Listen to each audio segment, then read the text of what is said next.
Paraíba, é terça-feira, dia 22 de novembro de 2022. Estamos ao vivo, que bom poder falar com você, conectar com você que está do outro lado aí da televisão, do smartphone, enfim, do computador, acompanhando aqui a programação da sua TV Arapuã, e especialmente o Rede Verdade de hoje, que está recheado de informação. Tem uma reviravolta na disputa pela presidência da Assembleia Legislativa da Paraíba. A gente vai trazer esses detalhes a partir de agora. Para você entender, a Assembleia Legislativa faz uma eleição em fevereiro de 2023 para definir quem é que vai ser presidente da Casa Epitácio Pessoa.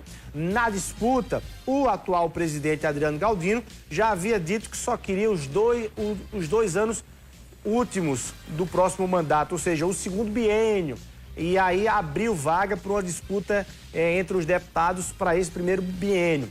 Só que hoje, de forma surpreendente, eis que Adriano Galdino reaparece na Assembleia dizendo que quer os 2 anos iniciais, que existe jurisprudência para isso, e chegou a apresentar aí uma PEC para poder garantir e assegurar isso.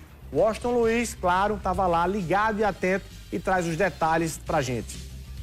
Uma PEC de recondução à presidência da Assembleia Legislativa foi votada na comissão especial aqui na Assembleia Legislativa. Por 5 votos a 2, passou pela comissão especial. Agora deve ir para plenário. Nós conversamos com o cabo Gilberto Silva, que votou contra esta PEC na comissão especial. O entendimento que foi decidido foi bastante claro. É só uma recondução, como determina a nossa Constituição Federal. Ela é muito clara, não tem dupla interpretação, meus irmãos. Aí o presidente da casa fazendo uma manobra para querer colocar essa PEC e aprová-la para valer daqui para frente. Isso quer dizer que, trocando em miúdos, sendo pontual e direto, o presidente quer ficar mais 2 anos à frente do Poder Legislativo, ou até mais 4 anos, para utilizar a máquina a seu favor, como ele utilizou nas eleições. Repito e insisto, não tenho nada contra o presidente da casa. Mas ele comandou essa Assembleia aqui sem respeitar a nossa liderança como oposição, sem eu poder falar. Então, obviamente, eu vou questionar. E essa PEC é uma PEC inconstitucional, flagrantemente. Infelizmente, como ele tem uma boa articulação aqui na casa, o relatório foi aprovado por 5 a 2. Mas eu tenho quase que certeza absoluta que será derrubada essa PEC no plenário, porque precisa de 22 votos. Para a deputada Poliana Dutra, ela é a favor da reeleição, mas que o candidato não possa se perpetuar no poder. É um fórum muito interno de nós aqui da casa, uma prerrogativa do poder. O presidente, ele pode sim ser reeleito, agora ele não pode se perpetuar no cargo, até porque seria injusto para outros deputados que vão concorrer. Então, eu sou a favor da reeleição a única vez.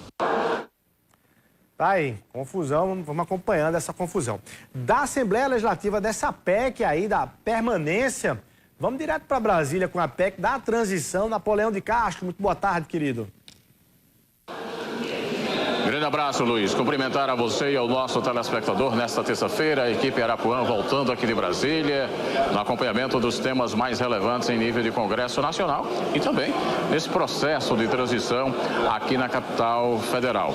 Hoje, com movimentação no Congresso, nas comissões permanentes da Câmara e também do Senado, inclusive nesse momento com sessão da CCJ, debatendo a indicação de nomes para cargos na área do Judiciário e também na área da Administração Pública Federal aqui em Brasília. Comissão de transição com os trabalhos nesta terça, quarta-feira, com expectativa inclusive da vinda do presidente eleito Luiz Inácio Lula da Silva, que a partir de agora, Luiz, vai ficar muito mais tempo aqui na capital federal até o final do ano, nos contatos políticos e, claro, na definição também da sua equipe para assumir o governo a partir de 1º de janeiro de 2023.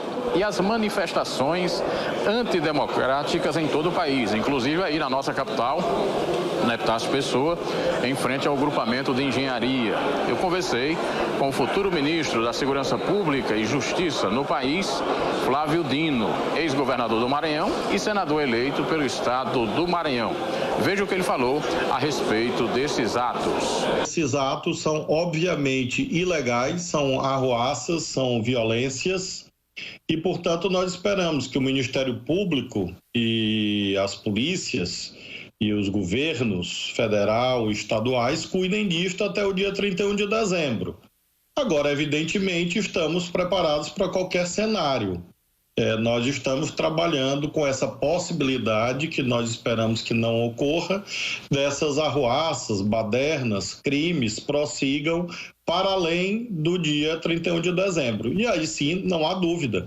Nós vamos combinar as medidas que a lei prevê, isso eu me refiro tanto ao parlamento como ao governo, para garantir que haja normalidade e paz no Brasil. É inadmissível o que está ocorrendo nesse momento, inclusive com violência física contra famílias brasileiras. Flávio Dino é senador eleito e deve ser o futuro ministro da Justiça e Segurança Pública. De Brasília, Napoleão de Castro. Tá aí, Napoleão, muito obrigado. Preciso debater, de fato, essa situação no Brasil. A gente está falando sobre política, né? Começou o programa falando sobre política, agora vamos bater um papo com quem entende muito de política, que inclusive já fez várias campanhas eleitorais. Eu estou falando do publicitário paraibano Lucas Salles, que está aqui comigo, e nestas eleições ele resolveu sair de um lado do balcão e, na verdade, não só fazer a campanha, mas ser ele próprio o candidato, e ele disputou o governo, olha só, o governo do Distrito Federal nessas eleições. Lucas, muito boa tarde, sejam muito bem-vindos aqui no Rede Verdade, prazer tê-lo aqui conosco. Boa tarde, Luiz, boa tarde, telespectadores da Arapuã. Quero agradecer a oportunidade, muita honra. Agradecer ao João Gregório, encontramos ali, ele já falando dos investimentos que está fazendo. O João é sempre inquieto, buscando como empreendedor trazer o melhor para os seus empreendimentos no sistema de comunicação Arapuã. E toda a equipe também aqui da TV Arapuã, competente, as pessoas que ficam por trás das câmeras. Queria citar o Siri, que é o Elber, que estava aqui, o Davidson, então... Acompanhando. Acompanhando, né? A gente não sabe, mas essas pessoas são muito importantes, elas fazem a programação acontecer. Bom, e é como você falou... Eu queria antes dizer assim, é claro que eu vou lhe fazer a pergunta, a clássica pergunta, que danado você foi fazer uma disputa para o governo do Estado. Mas antes, para a pessoa que está nos acompanhando, Lucas Salles, com sua trajetória do homem da comunicação, do homem da publicidade, do homem do marketing político, resume um pouco para a gente, Lucas, como começou esse seu contato na publicidade, no marketing político. Eu entrei nas portas do mundo por Campina Grande, Paraíba, que é uma cidade muito política, né? Você nasceu de Campina? Eu sou de Campina Grande, nasci em Campina Grande. E logo cedo, você começa a ser eleito presidente de sala. Eu nem sabia o que era, muito pequeno ainda, fui eleito presidente de sala, depois eu percebi que você tinha que manter uma certa ordem, disciplina, e o professor falava contigo. Depois fui presidente do Centro Acadêmico de Comunicação, lá em Campina Grande, eu fiz jornalismo na Universidade Estadual da Paraíba, ou seja, fiz política estudantil. E depois fiquei nos bastidores, né? Fiquei coordenando campanhas e também ainda militei na imprensa, assim como você sabe, trabalhei em TVs também, na Rede Paraíba, no sistema Correio de Comunicação. Meu último trabalho foi na Rede Globo Nordeste como repórter de vídeo. E eu fui empreender como publicitário. Aí eu passei nos bastidores, comecei a coordenar campanhas para vereador, deputado, prefeito, governador e até a presidência da República. Você fez campanha nacional, inclusive na de 2018. Isso, 2018 nós somos os responsáveis, né, e pela campanha, pela parte oficial da comunicação do presidente Bolsonaro. Então, candidato Jair Bolsonaro. Da pré-campanha e na campanha, né? Os conceitos, o Muda Brasil de Verdade, as peças, o posicionamento estratégico, a estratégia de falar com o eleitor médio, enfim.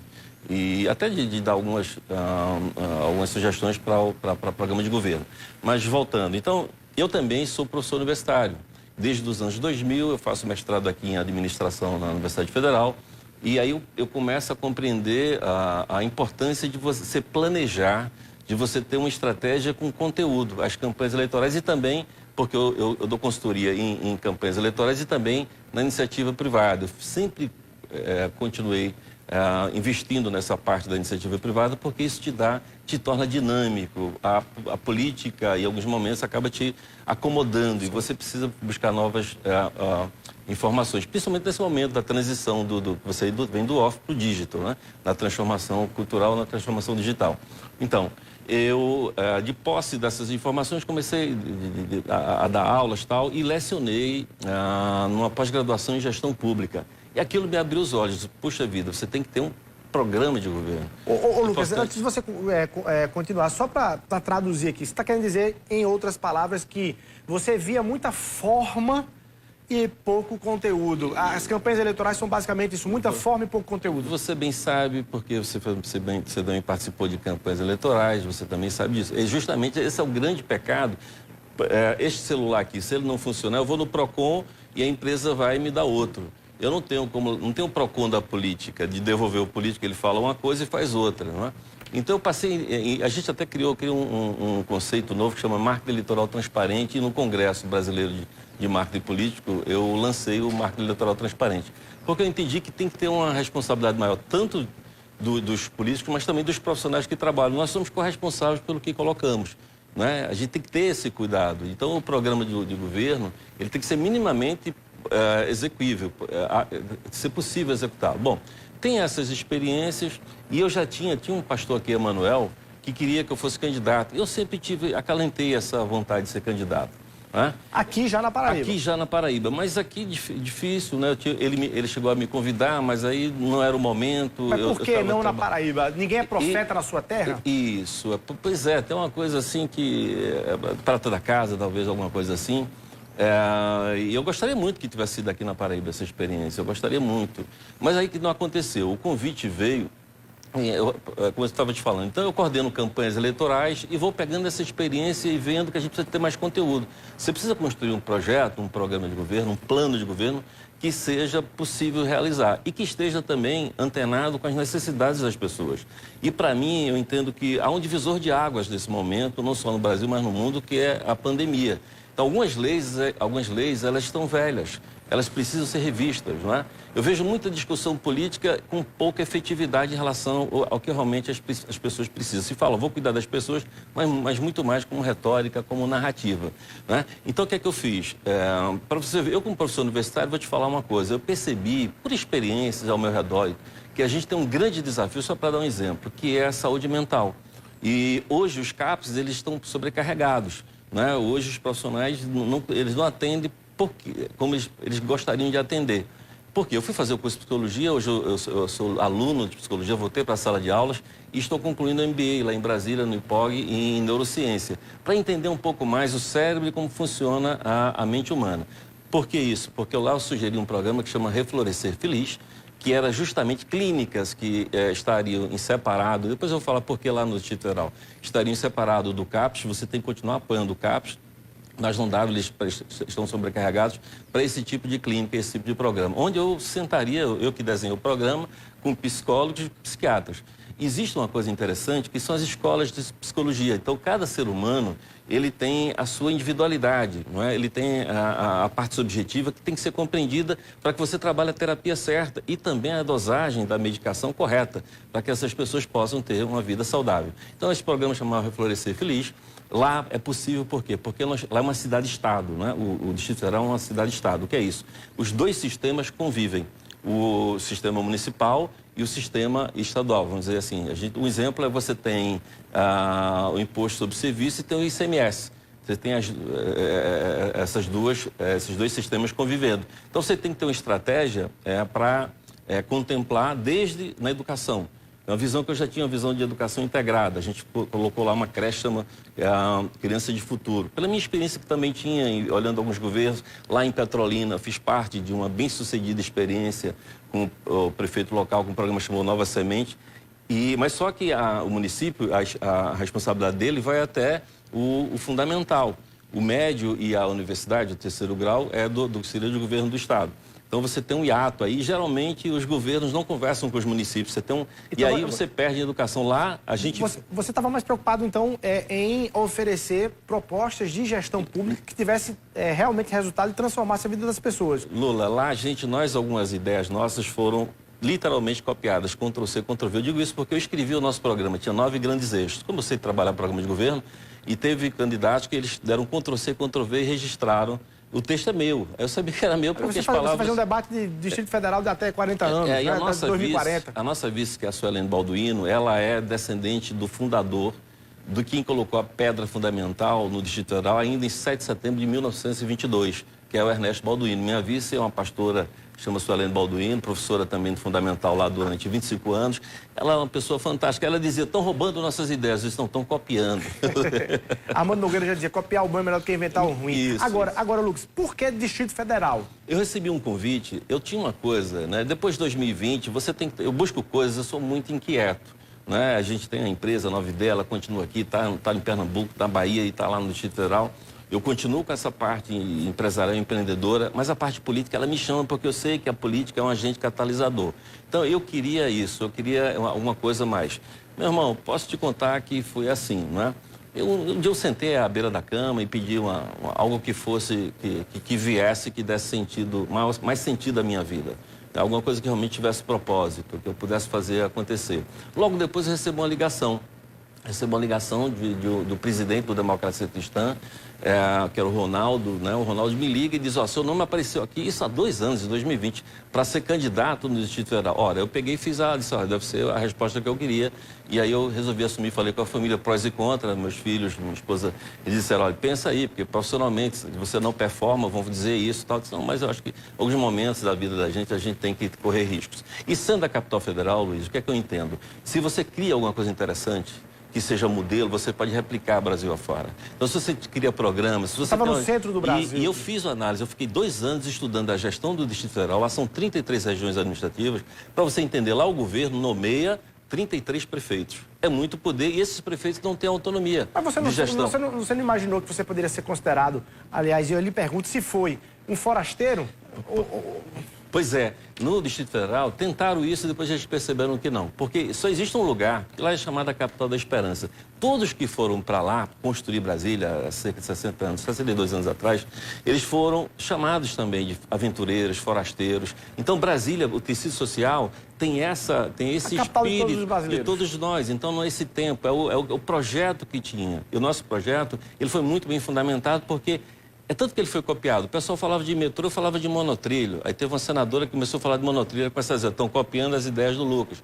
Porque eu entendi que lá você tem as avenidas largas, você tem espaço para o monotrilho, que é 5 vezes mais barato, mais moderno. O céu do Brasília é muito bonito. Então você tem uns janelões até para ir já desopilando. 5 vezes mais barato, mais fácil de implantar. Eu fui de encontro ao metrô e comecei Lucas, a falar você teve quantos votos lá? Eu fiquei em 8º lugar de 11 candidatos. Quanto, por favor, repita, por favor. 11 candidatos. Certo. Eu fiquei em 8º lugar.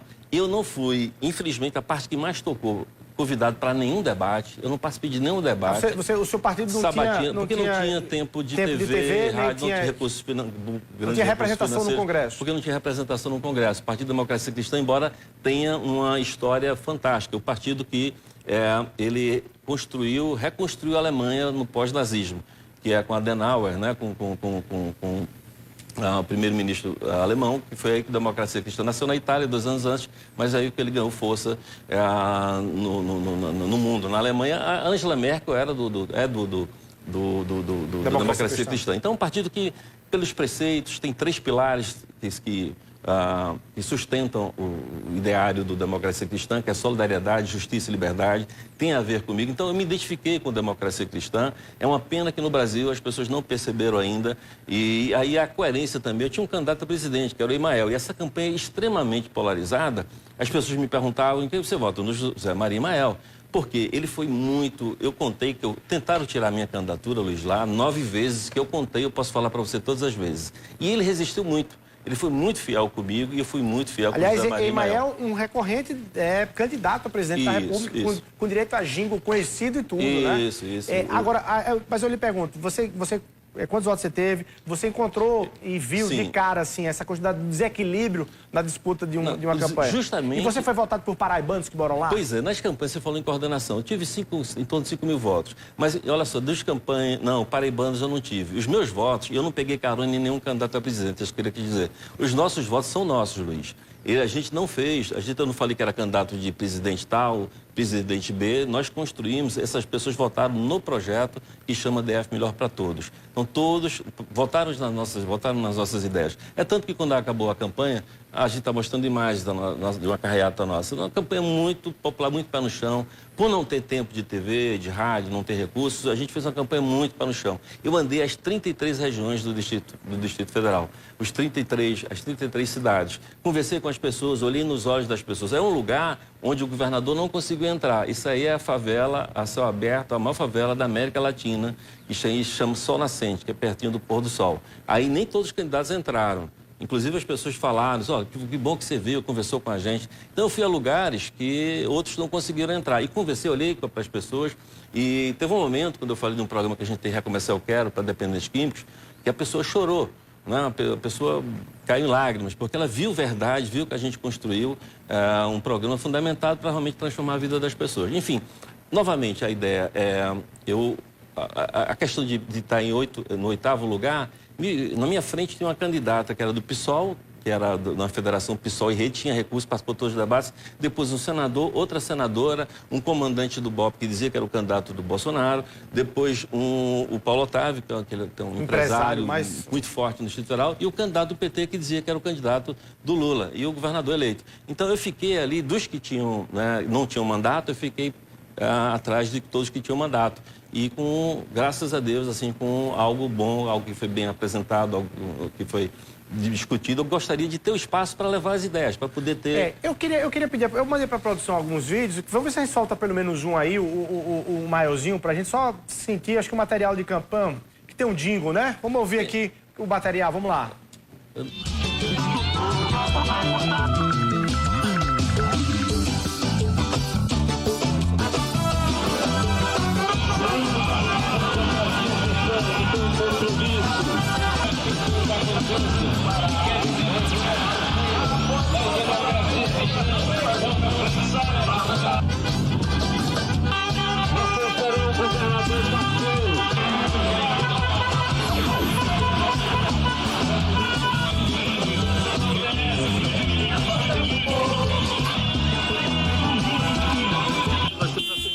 Vamos fazer algo diferente aqui no DF, algo transformador, pelo futuro. Por um melhor DF, eu peço.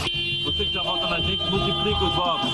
E você que não vota ainda, pense, reflita. Vote diferente para ter resultados diferentes.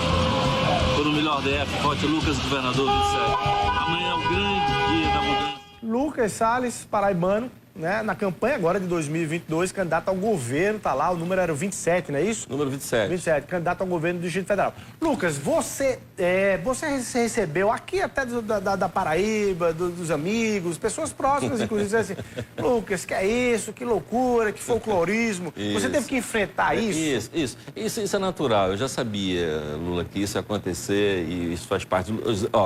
O Augusto dos Anjos, quando quis escrever o Eu, olha, Augusto dos Anjos, não é comparação nenhuma, tá? Quando quis escrever o Eu, que ele tentou uma licença, o Álvaro Machado, que era governador à época, e os pares dele, isso está em versos íntimos. Você pode ver quando ele fala de versos íntimos, ele está falando da Paraíba, né?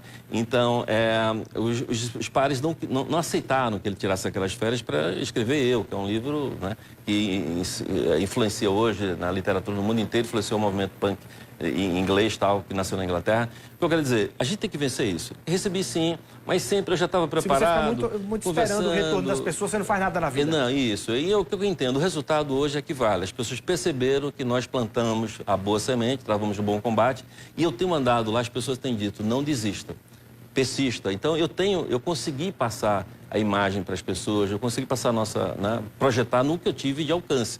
Porque tem muita gente que sequer me conheceu, que dizia, olha, na próxima eu voto com você. Eu nem sabia que você existia, porque eu não tive espaço na mídia. Bacana. É isso, Eu quero lhe perguntar, e você vai usar essa experiência para ser candidato aqui na Paraíba? Segura aí, vai rapidinho para o intervalo comercial, 1 minutinho só, e a gente volta aqui no Rio de Verdade.